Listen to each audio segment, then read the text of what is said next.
বন্ধুরা আমরা চলে এসেছি বক্রেশ্বর টিকিট কাউন্টারের সামনে এগিয়ে যাচ্ছি। প্রবেশ মূল্য দেখতে পাচ্ছ এখানে 10 টাকা প্রবেশ মূল্য। যদি কেউ বাইক আনে সেক্ষেত্রে 10 টাকা লাগে। এই আমরা টিকিট কেটে নিয়েছি, দিয়ে আমরা ধীরে ধীরে ভিতরে প্রবেশ করব। টিকিট ওখানে আমাদের থেকে নিয়ে রাখলো রয়েছে। সামনে পানীয় জলের ব্যবস্থা রয়েছে, গাঁদা ফুলের চারা এখানে রোপণ করা হয়েছে, আমরা দেখতে পাচ্ছি বেশ সুন্দর করে সাজানো হয়েছে।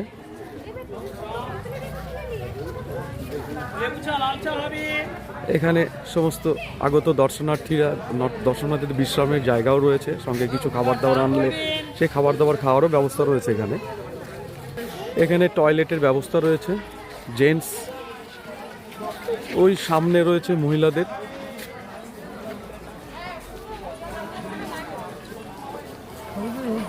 এটা মহিলাদের টয়লেট। এদিকে সোজা উষ্ণ প্রসবন ঘাটের দিকে আমরা এগিয়ে চলেছি উষ্ণ প্রসবনে স্নান করার উদ্দেশ্যে।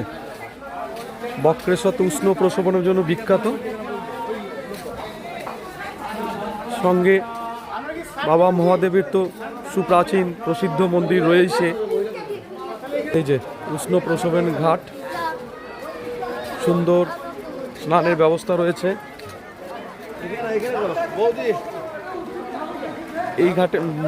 এই ঘাটটা শুধুমাত্র পুরুষদের জন্য, মেয়েদের পাশে রয়েছে, ঠিক ওই পাশটাতে রয়েছে, আমরা দেখতে পাচ্ছি মেয়েদের পাশে রয়েছে। বন্ধুরা তারাপীঠে ভ্রমণ পর্বে এসে আমরা বক্রেশ্বরে উপস্থিত যে হয়েছিলাম, তার মধ্যে এটা একটা কুণ্ড, উষ্ণ প্রসবনের কুণ্ড। এটা 52 ডিগ্রি সেলসিয়াস এটার তাপমাত্রা। এই তাপমাত্রায় জলটা ফোটে, ব্রাহ্মণী কুণ্ড বলা হয় এটাকে। তোমরা দেখতে পাচ্ছ এটা অনেকটাই বড়। একটা আশ্চর্য ব্যাপার আছে, জল যদি 80 ডিগ্রি সেন্টিগ্রেডও যদি ফোটে, তো সেক্ষেত্রেও কিন্তু চাল দিলে ভাত হবে না, বা চা দিলে চাও হবে না। চলো অন্য প্রসবন আরও আমরা দেখতে যাব একসাথে। প্লিজ আমার সাথে থাকো। বন্ধুরা পাশের আর একটা উষ্ণ প্রসবনে চলে এসেছি। এটা হচ্ছে খালকুণ্ড। এটা 67 ডিগ্রি টেম্পারেচার।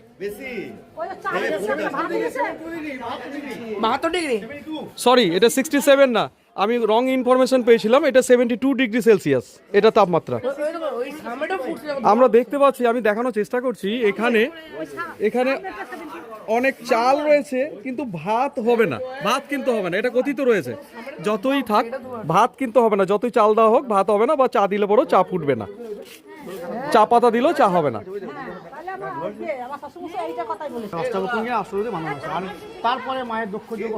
এটা একটা রিজার্ভার।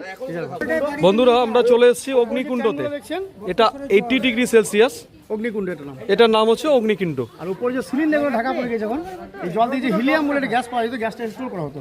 আচ্ছা, গ্যাসটা কলকাতা সল্টলেক যে ভাবা আছে, আচ্ছা তো এখান থেকে ওখানে এটা হিলিয়াম গ্যাস প্লাস সালফার দিতে পারে। আচ্ছা, সালফারের গন্ধটা পাবেন।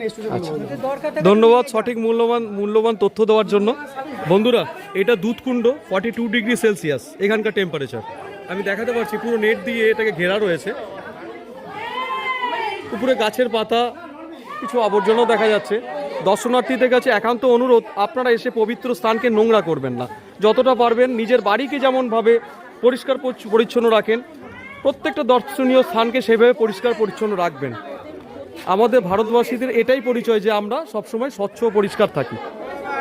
চলো আমরা মন্দিরের উদ্দেশ্যে আরও এগিয়ে যাই। বন্ধু আমরা মন্দিরে, বাবার বক্রেশ্বর মন্দিরের উদ্দেশ্যে আমরা ভিতরে যাচ্ছি প্রভুকে দর্শন করার জন্য, ভগবান মহাদেবকে দর্শন করার উদ্দেশ্যে। এখানে প্রভু ভগবান মহাদেব, মা তারামার বিভিন্ন দেবদেবীর পিকচার বিক্রি হচ্ছে। নাট মন্দির সামনে বটুকনাথ ভৈরবের মন্দির। পান্ডাগণ বেরিয়ে আসছেন।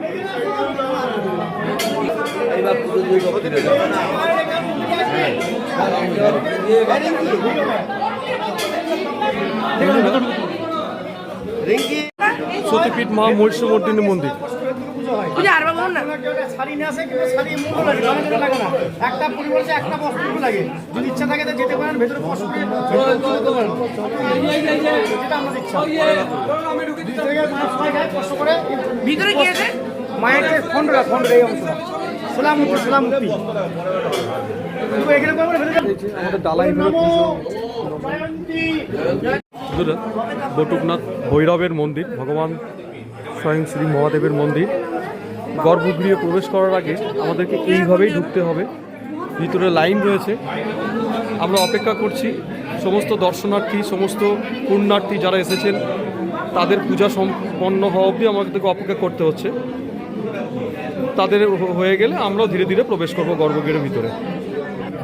বন্ধুরা, আমাদের গর্ভগৃহে ঢোকার, প্রবেশ করার ভগবান মহাদেব সৌভাগ্য দিয়েছেন, ঢুকতে পারলাম। অবশেষে চেষ্টা করছি আরও ভিতরে ঢোকার জন্য, শিবলিঙ্গের সামনাসামনি যাওয়ার জন্য। ওখানে একটা গর্ভগৃহটা যেমন হয় সাধারণত গর্ভগৃহ ছোট।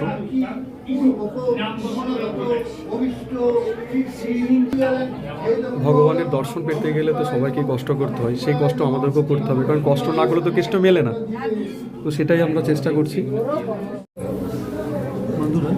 বন্ধুরা ধীরে ধীরে আমরা গর্ভগৃহের ভিতরে প্রবেশ করলাম। দেখতে পাচ্ছ সামনে ভগবান মহাদেবের শিবলিঙ্গ আমরা দেখতে পাচ্ছি। এবার আমরা ধীরে ধীরে গর্ভগৃহ থেকে প্রস্থান করছি।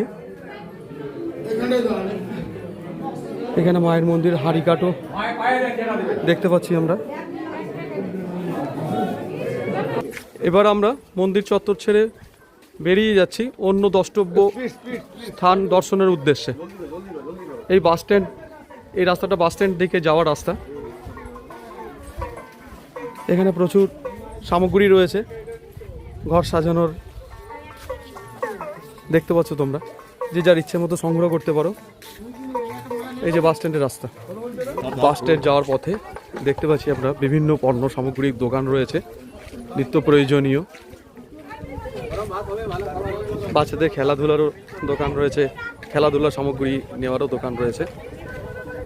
বন্ধুরা, আমরা এই বাস স্ট্যান্ডের রাস্তাতে আস্তে আস্তে এখানে প্রচুর হোটেল দেখতে পাচ্ছি, যে কোনো হোটেল, অনেক হোটেল দেখতে পাচ্ছি। জননী হোটেল, ওই পাশে মনোজ সুইটস, সম্ভবত ওখানেও খাবার দাবার হয়, মানে দুপুরের ভাত টাত হয় আর কি। তো আমরা জননী হোটেলের ব্যবহার এবং এদের রেট, খাবারের দাম দর দেখে আমরা ঢুকে পড়লাম। 50 টাকা সবজি ভাত, আর মাছ ভাত নিলে 70 টাকা, আমরা সেটা করেছি 60 টাকা। আমাদেরকে অবশ্য ঢোকালো যখন, তখন বাঁশকাঠি বলে ঢুকিয়েছিল, বাঁশকাঠি চালের ভাত। আর দেখতে পাচ্ছি 1036, সঙ্গে একটা সবজি দিয়েছে, আলু ভাজা দিয়েছে। অবশ্য এটাও বুঝে নিতে হবে আমাদেরকে যে 60 টাকায় মাছ ভাত আর কি বাঁশকাঠি চাল কি আর পাওয়া যায়। এই যে তারপর এলো পোস্ত তরকারি। ভাত কিন্তু সাফিসিয়েন্ট, ভাত, সবজি, ডাল, এভরিথিং, খাবার দাবার সব কিন্তু সাফিসিয়েন্ট, শুধু মাছ বাদে। বন্ধুরা, আমরা দুপুরে আহার শেষ করে এবার বক্রেশ্বর ছেড়ে বেরোচ্ছি।